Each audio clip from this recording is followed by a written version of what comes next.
This Advent season, we're looking at some of the places that shape the experiences of Advent and the people that live and exist in those places. So last week we looked at Rome, which was the center of power, a place that Mary and Joseph never visited, but a place that affected their entire outlook because of the decree from the emperor.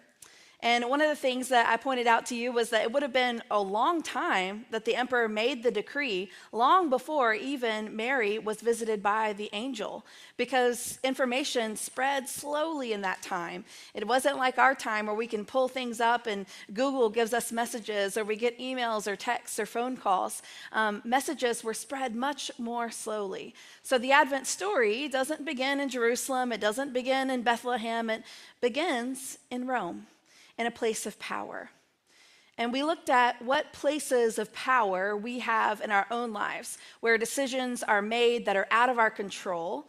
And then what is our agency when decisions are made out of our control, whether it be from the government, the decisions and the laws made by our government, or from our workplaces that decide to lay off 60 employees whose names and stories they do not know. Where are those places of power? How are we a person of power in the influence and sphere of the people that depend on us? This week, we're looking at Jerusalem. And Jerusalem represents religion and religious experience. As I shared with you at the beginning of worship, Jerusalem actually means city of peace. City of peace. And Jerusalem, over the course of time, has been a holy place, a place where people have gone and had experiences with God. We even know of times that those experiences are predating Jewish experiences. As in the Old Testament, we have the story of the priest of Salem, Melchizedek, who comes from Jerusalem long before it's established as a Jewish religious center. This area, this part of the world, has historically been a place of religious expression. And so this morning, we're going to look at Jerusalem and the people that are there and how their part of this narrative shapes the whole. Let's pray.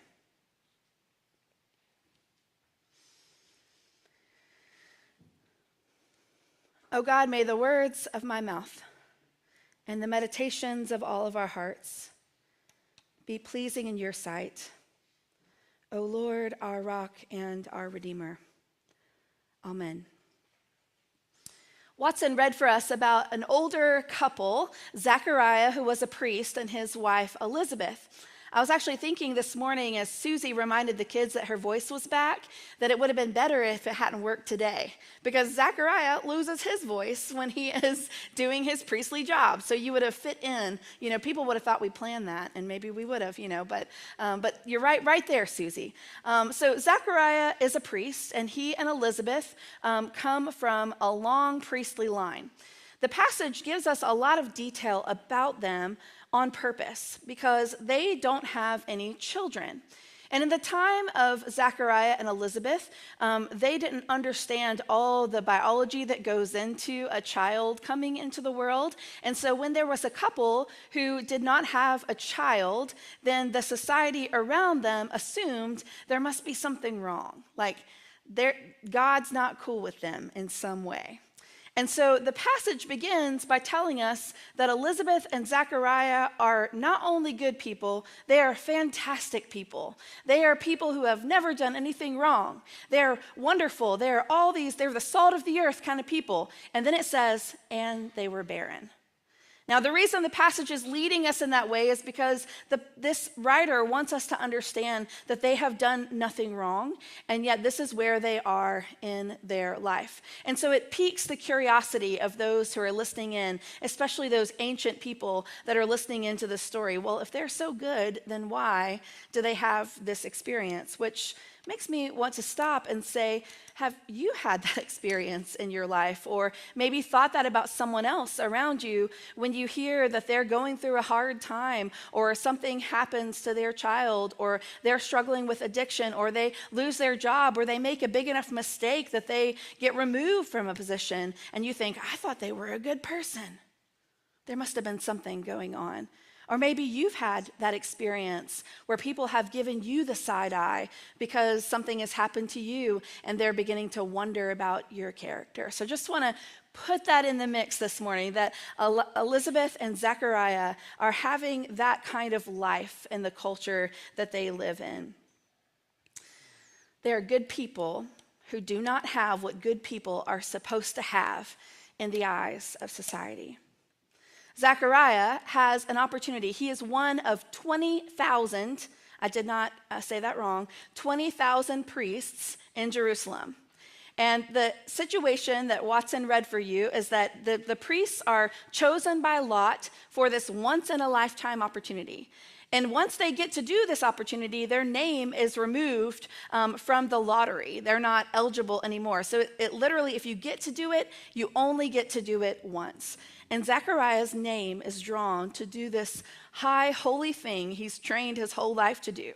He's supposed to go into the Holy of Holies. He's supposed to clean up the ashes. He's supposed to add the oil back in. There are 3 items there. There is a lamp of presence, and he's supposed to add the oil back in. There's 12 loaves of bread to represent the 12 tribes, and he's supposed to clean that up and not let it get moldy and make sure some more bread comes in there and just take care of the things that are present in that space. And then he comes out. His last job is to give a blessing. Have you had a moment in your life that you are building up and you just know it's going to be the best thing ever? You've been excited about this, you've dreamed about this, you've wanted to do this thing, and you finally get there to do this thing, and it's not exactly what you thought it was going to be. For me, a moment like that was when I was in college, and I got to go to Italy with my college choir. And it was a trip of a lifetime. It was an amazing trip. And one of the things on that trip was to go see the Sistine Chapel. I had dreamed my whole life about the opportunity to go to the Sistine Chapel, this beautiful holy place with Michelangelo's paintings, and just to be there in the presence of those beautiful paintings in that beautiful holy space. I read about it. I had books about it. I was excited to go and to see the Sistine Chapel. And so I waited in line to go into the Sistine Chapel because there's always a line. And there's a ramp that goes down into it. And I'm waiting in line, and I'm so excited. And I finally get to the door, and they're keeping up with the number of people in the room for fire code, I guess. So they have to make sure that the people move out before they open the door for the next group of people. I finally get there. They open the door. I'm ready to have this holy experience with God. And that's not what happened to me. Instead, I was greeted by a security guard that said silence to me in about 10 different languages. And I noticed that there were about 25 of those stationed 10 feet apart from each other all over the room, saying silence in all different languages. And people kind of being ushered around the space quickly because there were lots of other people waiting outside in the line. And all I wanted to do was go in the middle of the room and sit down and have my moment with God. But I didn't get to do that. I got pushed through, and I couldn't even take pictures. There were no pictures allowed in the space either. So I couldn't even admire what I'd seen later. And it looked nothing like what I thought it was going to look like. In my mind, it was a different shaped room, but it was just a rectangular room. There wasn't much to it except the paintings on the wall, which of course were gorgeous, but I couldn't really take in. Maybe you've had a moment like that where you are expecting God to show up in an extraordinary place.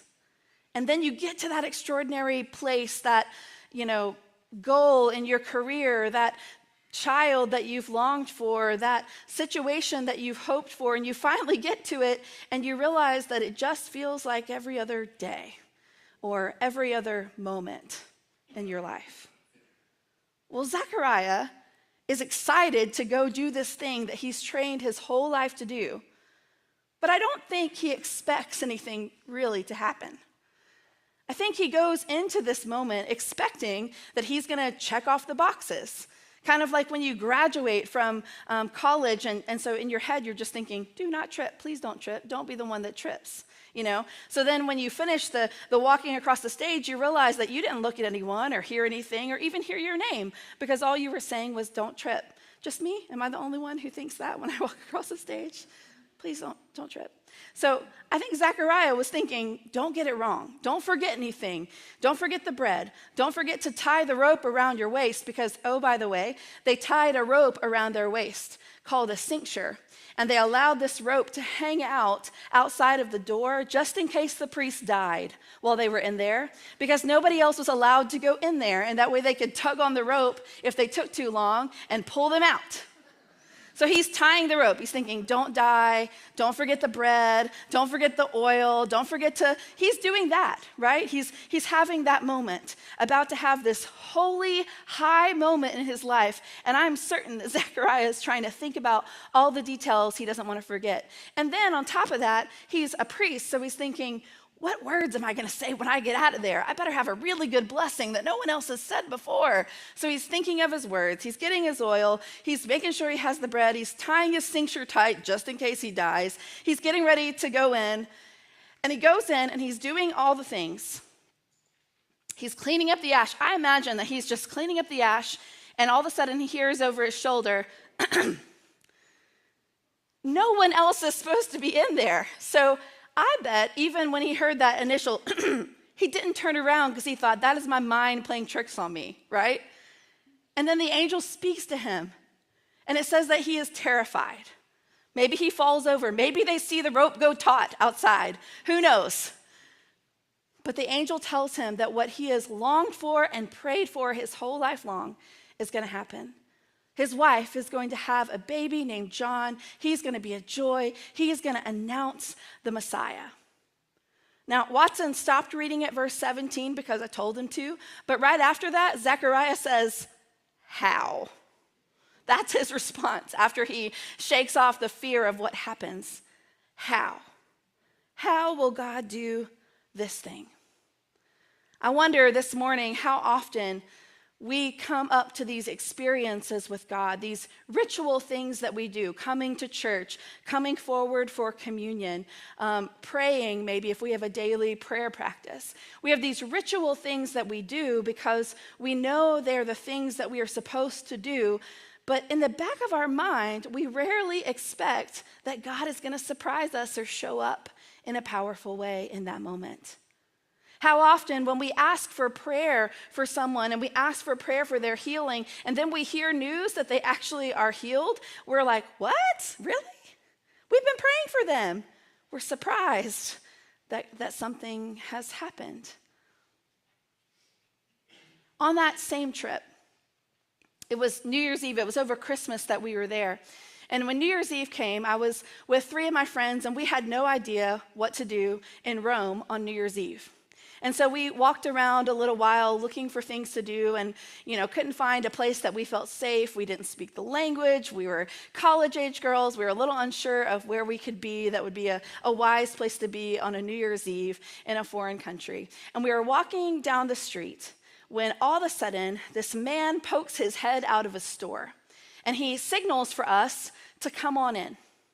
So we went in because he looked like a dad. It looked fine, So we went in, and the family was in this restaurant, and they were gathered around a table together, and they grabbed chairs, and they invited us to join them, and we could not understand most of what they were saying, but they were passing out food and lighting candles and celebrating that it was New Year's Eve together, and invited us to be a part of that. It was in that moment, which I did not go to Rome to experience or to seek out, that I started to cry tears.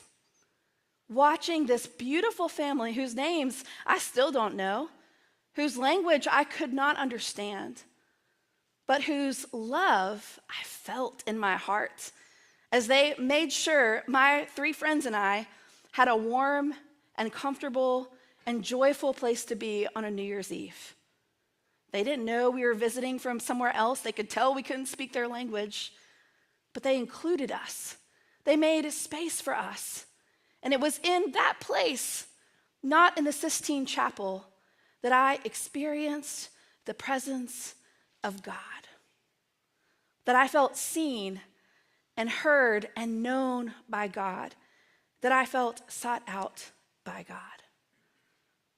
So this morning, as we prepare to receive Holy Communion, I want to encourage you that if you've been doing faithful things for a long, long time, but you've not felt faith in a long, long time, that God is still with you. And to keep seeking out those experiences and to keep your eyes open, because you never know where and how God will show up. And if you're someone who has been doing faithful things and feeling good and faithful for a long, long time, keep doing that too. Keep seeking that out. Continue the rituals in your life and the opportunities that you have that shape you to be the kind of person who sees God's Spirit at work. A lot of times we can see it in other people's lives before we can see it in our own. And in my experience, most of the time, I need someone else to see it in my life and name it for me. And so I encourage you to do that as well. If there are people around you that you see God's light in, name that to them. You never know what they're feeling or how their heart is or what they need to hear.